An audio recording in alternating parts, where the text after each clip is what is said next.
Ang itatanong ko po ay tungkol sa ano po ba yung paliwanag tungkol sa rapture? Kasi may mga nakausap po akong born again noon na ang sabi nila yung rapture ay may uunahin na kukunin. May maiiwan din at yung mga maiiwan yun ang makakaranas ng persecution. Yung pong kasing paniniwala ng mga born again, pag pinag-usapan ho natin yung iba't ibang interpretasyon pagdating sa prophecy, ay meron po tinatawag na preterist interpretation, may futuristic interpretation, at mayroong historicist interpretation. Tayo po ay nasa historicist interpretation.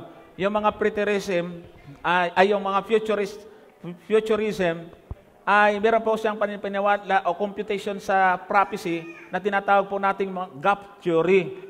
Merong 7 years tribulation before second coming. No?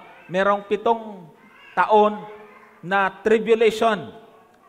At sa pagitan nun, ay doon magkakaroon ngayon ng rapture. Kapatid. Yung rapture, hindi tayo tutol. Ang secret rapture, tutol tayo. Kasi pag sinabing rapture, yan po ay pag-agaw sa mga maliligtas. Aagawin sa alapaap, kukunin. Rapture tawag nun. Pero pag nilagyan ng secret, ay wala yon.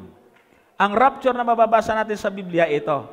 Sapagkat ang Panginoon din ang bababa mula sa langit, na may isang sigaw ay tinig ng arkanghel at may pakakak ng Diyos, at ang nangamatay kay Kristo ay unang mga bubuhay na mag-uli. Kung magkagayon tayong nangabubuhay na nangatitira, ay aagawin. Yun yung rapture. Kasama niya sa mga alapaap upang salubungin ng Panginoon sa hangin, at sa ganito isa sa Panginoon tayo magpakailanman. Yung mga nabuhay, unang nabuhay, mga matuwid. Kasi mayroong ikalawang pagkabuhay, yung mga makasalanan. Ang unang mabubuhay, aagawin kasama ng Panginoon, sasalubong sa Panginoon.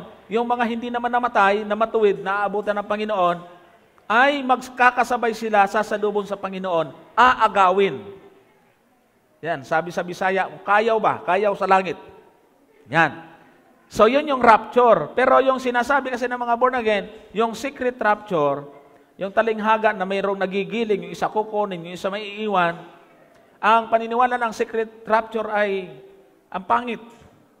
Dahil pag matuwid ka at ikaw ay piloto at dumating ang rapture, biglang mawawala ang piloto, bahala na yung mga pasahero mo. Ganon siya. Driver ka, ni-rapture ka, patay ang mga pasahero. Biglang wala ng driver.